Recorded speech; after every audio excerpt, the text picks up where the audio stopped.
and the Morehouse men of class of 2024. I got more Morehouse men in the White House telling me what to do than I know what to do. You all think I'm kidding, don't you? You know I'm not. And it's the best thing that's happened to me. Scripture says, the prayers of a righteous man availeth much. In Augusta, Georgia, a righteous man once enslaved set foot for freedom. The story goes, he feared no evil. He walked through the valley of the shadow of death on his way north to free soil in Philadelphia.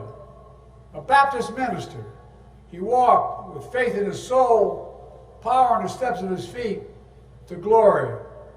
But after the Union won the war, he knew his prayers availed him freedom that was not his alone. And so this righteous man, Richard Coulter, returned home, his feet weary, his spirit in no ways tired. 157 years ago, you all know the story, but the rest of the world doesn't and should. In the basement of a Baptist church in Augusta, he and two other ministers, William Jefferson White and Edmund Turney, planted the seeds of something revolutionary. And it was at the time.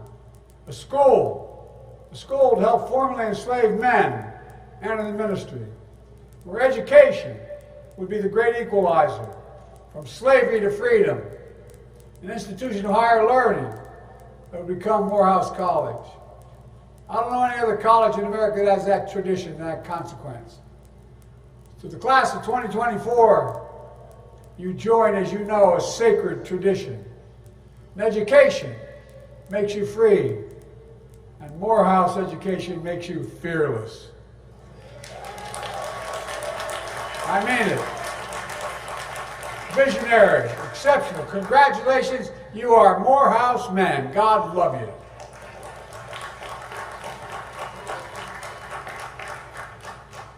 And again, I thank your families and your friends who helped you get here, because they made sacrifices for you as well. This graduation day is a day for generations, a day of joy, a day earned, not given. We gather on this Sunday morning because if we're in church, perhaps it would be this reflection. It would be a reflection about resurrection and redemption. Remember, Jesus was buried on Friday, and it was Sunday. On Sunday, he rose again. But we don't talk enough about Saturday, when his disciples felt all hope was lost.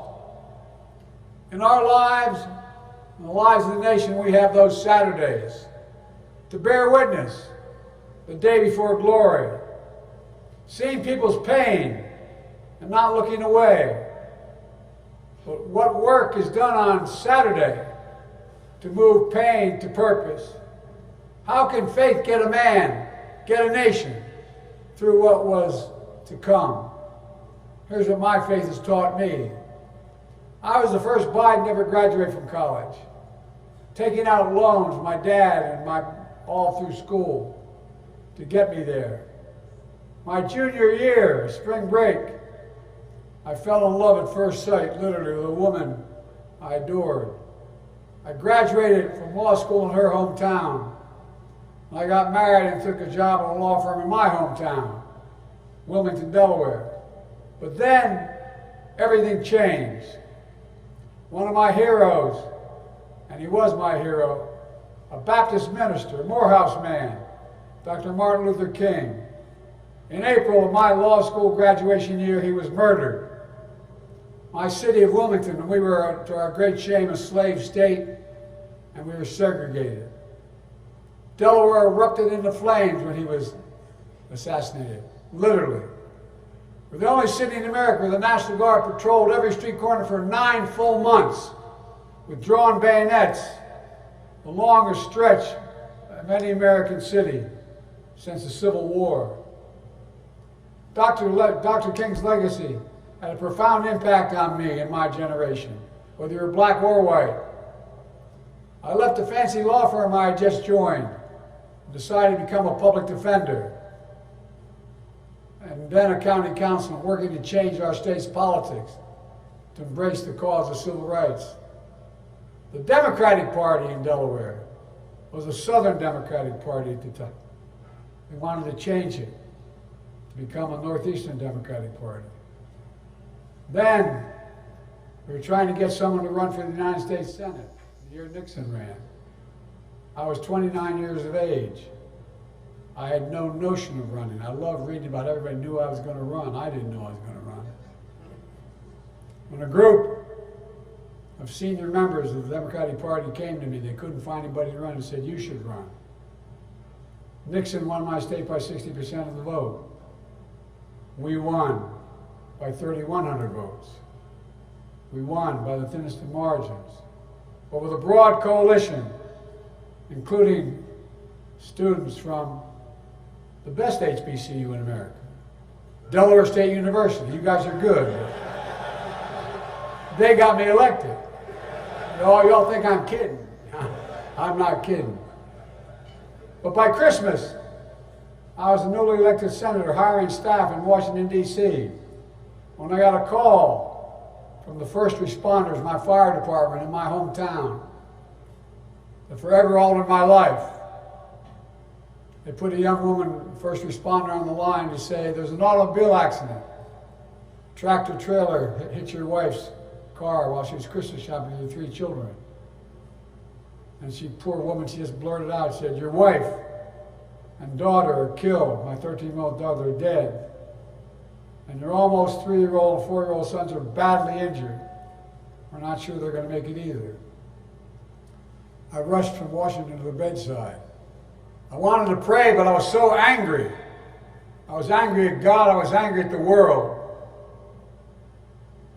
I had the same pain 43 years later when that 4-year-old boy who survived was a grown man and a father himself, lying in another hospital bed at Walter Reed Hospital, having contracted stage 4 glioblastoma because he was a year in Iraq as a major, won the Bronze Star, living next to a burn pit. Cancer took his last breath. In this walk of life, you can understand, you come to understand, that we don't know where or what fate will bring you, or when. We also know we don't walk alone. When you've been a beneficiary of the compassion of your family, your friends, even strangers, you know how much the compassion matters. I've learned there is no easy optimism, but by faith, we can find redemption. I was a single father for 5 years. No man deserves one great love, let alone 2. My youngest brother, was a hell of an athlete, did a great thing. He introduced me to a classmate of his. Said, "You'll love her. She doesn't like politics." All kidding aside, until I met Jill, who healed the family in all the broken places. Our family became my redemption. Many of you have gone through similar or worse and even worse things. But you lean on others. They lean on you. And together you keep the faith in a better day tomorrow. But it's not easy.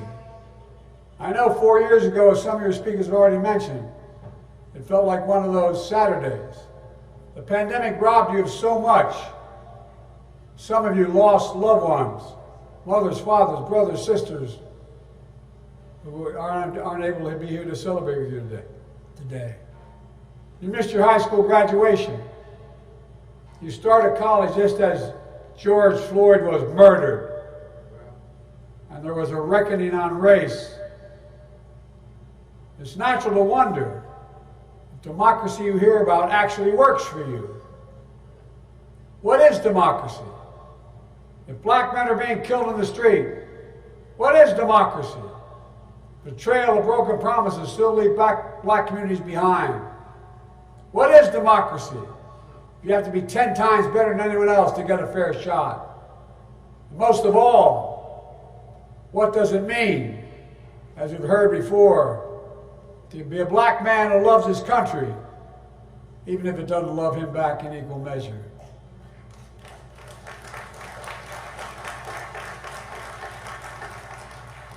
When I sit behind the resolute desk in the Oval Office, in front of the fireplace across from my desk, I have two busts, one of Dr. King, one of Bobby Kennedy. I often find myself looking at those busts, making decisions. Ask myself, are we living up to what we say we are as a nation? To end racism and poverty? To deliver jobs and justice? To restore our leadership in the world? I look down and see the rose around my wrist. That was that of my late son he had on him when he died at Walter Reed. I was with him. I asked myself, what would he say? I know the answer because he told me in his last days. My son knew the days were numbered. The last conversation was, Dad, I'm not afraid, but I'm worried. I'm worried you're going to give up when I go. You're going to give up. We have an expression in the Biden family. When you want someone to know, give your word, you say, look at me. He was lying to me, he said, look at me, Dad. Look at me. He said, give me your word. Give me your word as my father, that you will not quit, that you will stay engaged. Promise me, Dad. Stay engaged. Promise me. Promise me. I wrote a book called Promise Me, Dad, not for the public at large, although a lot of people will end up buying it. It's for my grandchildren and great-grandchildren to know who Beau Biden was. The rose around my wrist, the bust in my office remind me that. Faith asks you to hold on to hope, to move heaven and earth, to make better days. Well, that's my commitment to you, to show you democracy, democracy, democracy is still the way. If black men are being killed in the street, we bear witness. For me, that means to call out the poison of white supremacy, to root out systemic racism. I stood up for George Floyd's family to help create a country. We don't need to have that talk with your son or grandson as they get pulled over. Instead of a trail of broken promises, we're investing more money than ever in black families and black communities. We're reconnecting black neighborhoods cut off by old highways and decades of disinvestment when no one cared about the community. We've delivered checks in pockets to reduce black child poverty, the lowest rate in history. Removing every lead pipe in America so every child can drink clean water without fear of brain damage and can't afford to remove the lead pipes themselves. We're delivering affordable high-speed internet so no child has to sit in a parent's car or do their homework in a parking lot outside of McDonald's. Instead of forcing you to prove you're 10 times better, we're breaking down doors so you have 100 times more opportunities. Good paying jobs you can raise a family on in your neighborhood. Capital to start small business and loans to buy homes. Health insurance, prescription drugs, housing that's more affordable and accessible. I've walked the picket line and defended the rights of workers. I'm relieving the burden of student debt. Many of you have already had the benefit of it, so I can chase your dreams and grow the economy. When the Supreme Court told me I couldn't, I found two other ways to do it. And we're able to do it because it grows the economy. And I, in addition to the original $7 billion investment in HBCUs, I'm investing $16 billion more in our history. Because you're vital to our nation. Most HBCUs don't have the endowments. The jobs of the future require sophisticated laboratories, sophisticated opportunities on campus. We're opening doors so you can walk into a life of generational wealth, to be providers and leaders for your families and communities. Today, record numbers of black Americans have jobs, health insurance, and more than ever, Democracy is also about hearing and heeding your generation's call to a community free of gun violence and a planet free of climate crisis, and showing your power to change the world. But also know, some of you ask, what is democracy? We can't stop wars that break out and break our hearts. In a democracy, we debate and dissent about America's role in the world. I want to say this very clearly. I support peaceful, nonviolent protest. Your voices should be heard, and I promise you I hear them. I determined to make my administration look like America. I have more African Americans in high places, including on the court, than any president in American history, because I need the input. What's happening in Gaza and Israel is heartbreaking. Hamas's vicious attack on Israel, killing innocent lives and holding people hostage. I was there 9 days after. Sent pictures of tying a mother and a daughter in a rope, pouring kerosene on them, burning them, and watching as they died. Innocent Palestinians caught in the middle of all this. Men, women, and children killed or displaced in desperate need of water, food, and medicine. It's a humanitarian crisis in Gaza. That's why I've called for an immediate ceasefire. An immediate ceasefire to stop the fighting. Bring the hostages home. And I've been working on a deal as we speak, working around the clock to lead an international effort to get more aid into Gaza, rebuild Gaza. I'm also working around the clock for more than just one ceasefire. I'm working to bring the region together, working to build a lasting, durable peace. Because the question is, and you see what's going on in Israel today, what after? What after Hamas? What happens then? What happens in Gaza? What rights do the Palestinian people have? I'm working to make sure we finally get a two-state solution, the only solution, for two people to live in peace, security, and dignity. This is one of the hardest, most complicated problems in the world, and there's nothing easy about it. I know it angers and frustrates many of you, including my family. But most of all, I know it breaks your heart. It breaks mine as well. Leadership is about fighting through the most intractable problems. It's about challenging anger, frustration, and heartbreak to find a solution. It's about doing what you believe is right, even when it's hard and lonely. You're all future leaders, every one of you graduating today. And that's not hyperbole. You're future leaders, all of you. You'll face complicated, tough moments. In these moments, you listen to others, but you'll have to decide, guided by knowledge, conviction, principle, and your own moral compass. The desire to know what freedom is, what it can be, is the heart and soul of why this college was founded in the first place. Proving that a free nation is born in the hearts of men, spellbound by freedom. That's the magic of Morehouse. That's the magic of America. But let's be clear. What happens to you and your family when old ghosts in new garments seize power? Extremists come for the freedoms you thought belonged to you and everyone. Today in Georgia, they won't allow water to be available to you while you wait in line to vote in an election. What in the hell is that all about? I'm serious. Think about it. And then the constant attacks on black election workers who count your vote. Insurrectionists who storm the Capitol with Confederate flags are called patriots by some. Not in my house. Black police officers, black veterans protecting the Capitol were called another word, as you'll recall. They also say out loud, these other groups, immigrants poison the blood of our country. Like the grand wizard and fascists said in the past.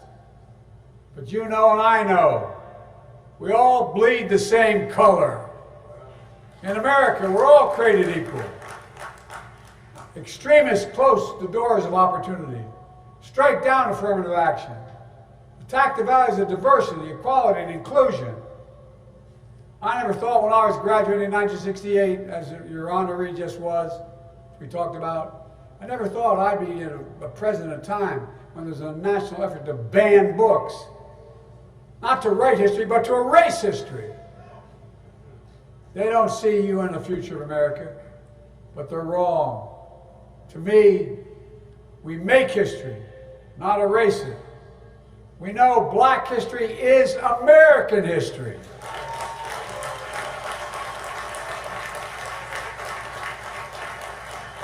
Many of you graduates don't know me, but check my record. You know what I'm saying. I mean from my gut. We know black men are going to help us lead us in the future. Black men from this class in this university.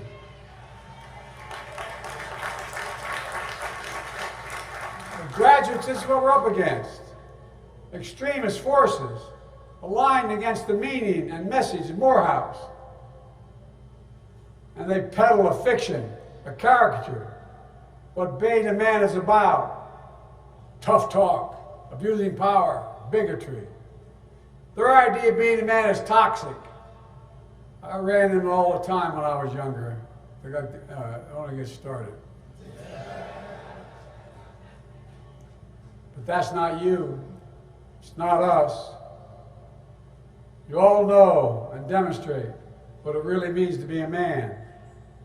Being a man is about strength, of respect and dignity. It's about showing up, because it's too late if you have to ask. It's about giving hate no safe harbor and leaving no one behind and defending freedoms. It's about standing up to the abuse of power, whether physical, economic, or psychological. It's about knowing faith without works is dead. Look, you're doing the work. Today I look out at all you graduates and I see the next generation of Morehouse men. We're doctors and researchers curing cancer, artists shaping our culture, fearless journalists and intellectuals challenging convention. I see preachers and advocates who might even join another Morehouse man in the United States Senate. You can clap for him, he's a good man. So I said, I'm proud to have the most diverse administration in history, to tap into the full talents of our nation. I'm also proud of putting the first black woman on the United States Supreme Court.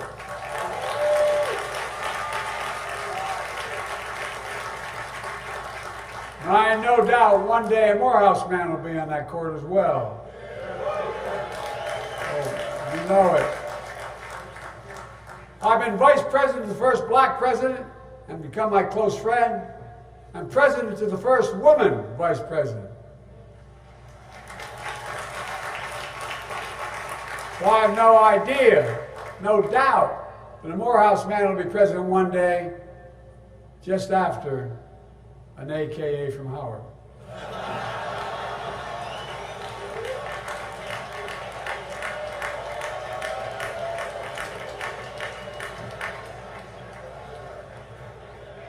She's tough, guys.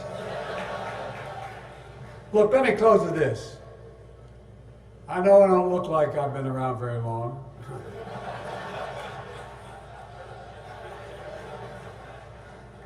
But in my career, for the first 30 years, I was told, you're too young, kid. It used to stop me from getting on the Senate elevator when I first got there, for real. Now, I'm too old. Whether you're young or old, I know it endures. The strength and wisdom of faith endures. And my hope for you is, my challenge to you is, that you still keep the faith so long as you can. That cap on your head proves you've earned your crown. The question is now, 25 years from now, 50 years from now, when you're asked to stand and address the next generation of Morehouse men, what will you say you did with that power you've earned?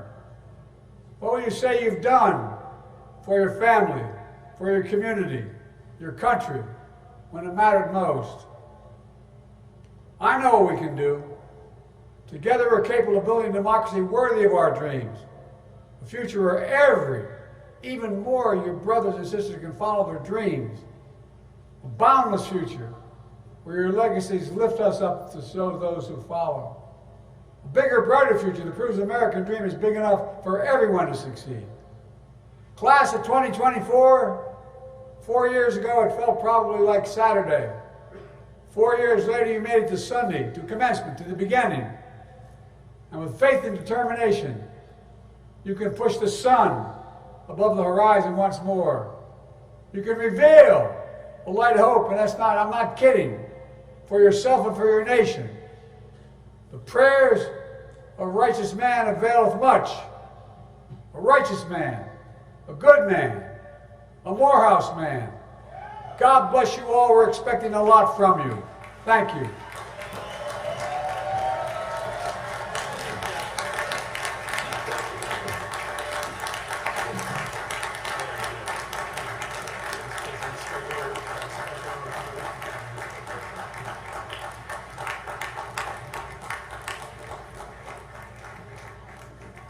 President Biden, thank you for that thought-provoking message. I want to say that from my point of view, you've been listening. You spoke to us about your vision for the future. You spoke to the hard issues confronting our nation and the world at this moment. We are honored to have had you here with us today, and we hope this will not be your last visit to these sacred and celebrated grounds. Please join me again, audience, in thanking President Biden for his generous words.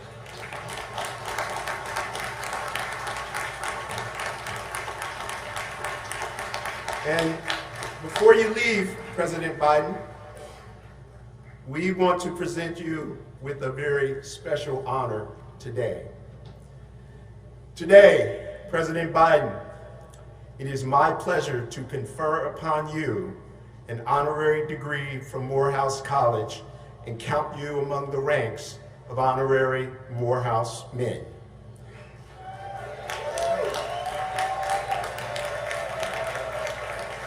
And therefore, with the authority granted in me by the Morehouse College Board of Trustees, I confer upon you, Joseph R. Biden, Jr., the Honorary Doctor of Laws, honoris causa, with all the rights, privileges, and responsibilities appertaining thereunto. Congratulations, Dr. Joseph Biden.